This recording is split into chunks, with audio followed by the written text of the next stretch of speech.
Hello everyone! In this video, I'll show you how to reset your T-Mobile home internet password.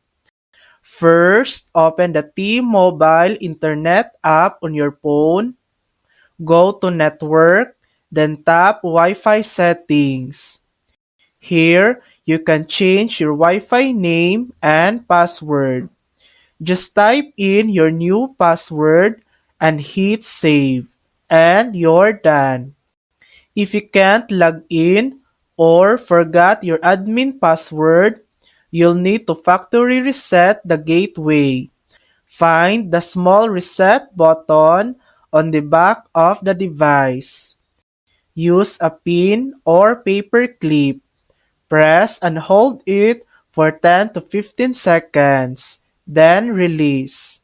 The gateway will restart and return to its default Wi-Fi name and password, which you can find on the label at the bottom. After it powers back on, reconnect using the default information and set your new password in the app. And that's it.